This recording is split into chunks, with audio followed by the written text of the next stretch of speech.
In Minnesota. Skull, Norty. Skull. Spring, did you say, Ned? Oh, if you had been through all I've been through in better years. Whoa, he started. You told me that story 20 times tonight. Drown him out, Norty. Oh, yeah. Come on, yeah. Alexander.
Nonetheless, O'Neill felt that it was a little too close to home. His father had a stroke, and the portrayal of the father-son and the drinking and the sort of down and out characters, he changed his mind and decided that he did not want this play to be produced, nor did he want it to be read. But one copy was not destroyed, and about 3 years ago it came to light. And since then, there have been a handful of productions, including this one. So I'm interested in the reaction from the audience. You just saw a play that the playwright would have preferred that you not see. Anybody have any thoughts on that? Here it is in front of you, and yet the man who wrote it would have preferred that you not see it. Yes, sir. Where does this play stand in juxtaposition to Long Day's Journey? Because I can see this play expanding out into Long Day's Journey. Is this before? Yes. It is. So after the father died, is that when Long Day's Journey came into being, or were there any? O'Neill has family issues. So were there any? Was that the hold off of the Journey problem? Well, and I'll let Joe jump in on this. He's the O'Neill scholar, but my understanding is that there were any number of reasons why the playwright decided not to have this play in circulation. One of them being that his father had been ill. There were others, however, and Joe might want to jump in on that. We're asking where in the time it was written. Was the father dead before Long Day's Journey? Was it that kind of? Long Days, yeah. He did not write Long Days. He wouldn't let it be produced till after his own death. He wanted like 25 years after his death. He did not. And if you notice kind of a pattern, I think, with this early play from 1914, he wanted this one destroyed as well because I think it's just too close to home. Too much of him is on the line. So when you look at when you see any play, it's the playwright's blood you're seeing on the stage. And that was in 1915 or 1914, people didn't talk about suicide. You saw the scene with his father when he comes in. The first thing, it's a scandal. So much earlier, both held until after his death. And alcohol, so like Anna Christie, alcohol seems to run through. Oh, it's everywhere. Yeah.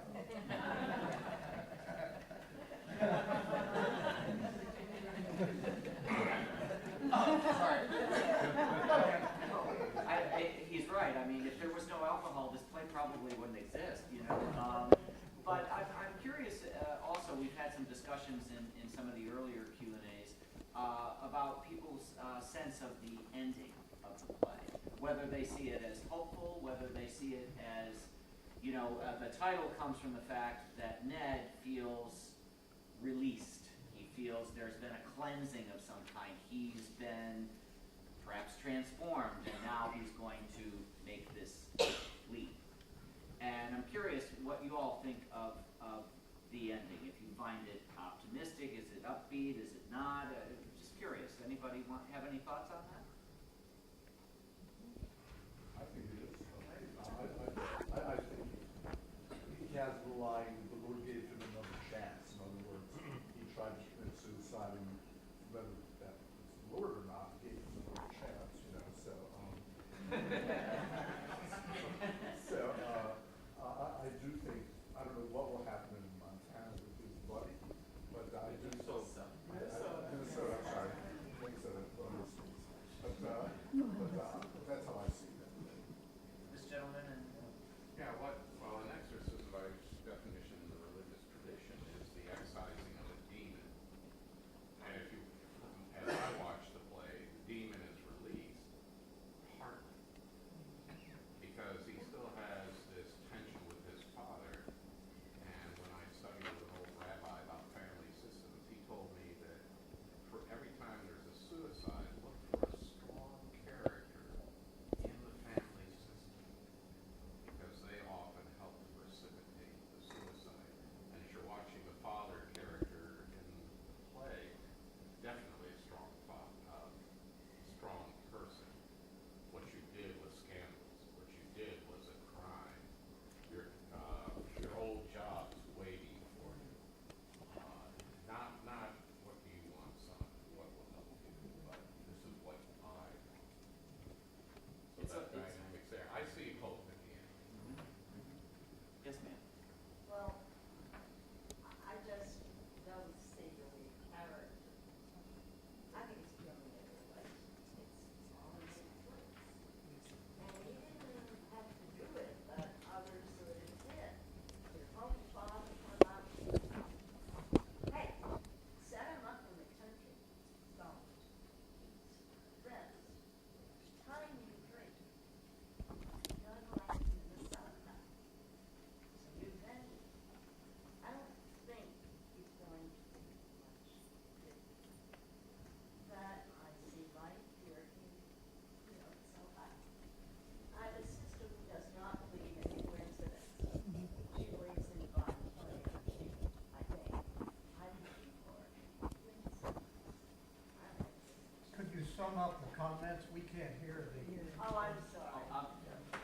The lady said that she sees him. There's some.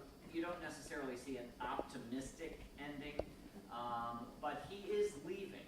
He is not going to stay in this hellhole where he's been for the last 6 months. Whether he's making the best choice, he is making a choice, and he is leaving. Yes, sir. Yes, ma'am. I'm sorry. I don't, It's difficult to see. I don't see it as hopeful. I see a circle around him. You've got a young version. You've got guys at different stages. I see him in the middle of the circle that's going to be continuous. I think he thinks something has changed, and maybe it has. Maybe the decision that he's made is that he will not go back where the father is. But I think in that sense, you have an exorcism. But I think when you look at the way the play is set up, you look at the characters we have around him. We have a younger version.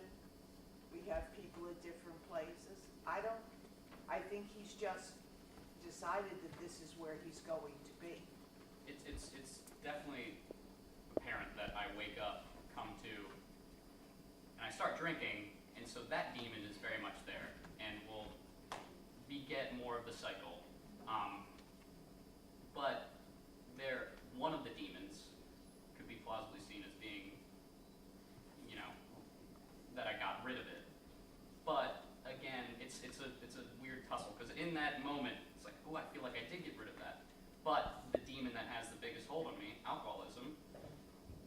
I'm in Minnesota or going on boats, or how O'Neill went out to sea and was like, this is where I want to be, kept moving, the notion of running away from having to address your own self-destruction, or trying to constantly be ahead of it. Yeah, so I'm obviously in between both. I think it's where they see the glass half full or half empty. Well, for these guys, the glass never runs out. Yes, ma'am. I think transformation happens in pieces. And what I heard very strongly was the father saying, let's forget about the past, but come back to the past. Come back to the family, come back to your wife, come back to the old job. And what I heard the young man saying was, spring is here, and I'm heading towards newness.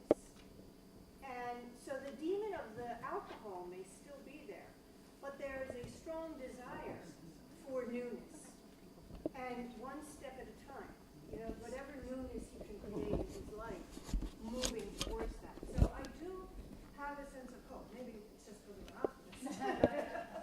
But I do have a sense of hope in that, and that he would make that decision and use those words. But if he, looking at all the other characters, always talking about their past and what went before, and now we have a leap into something new. So I do find hope at the end of the play. And he is leaping. Yes, ma'am. I was just told today that I'm probably a pessimist, so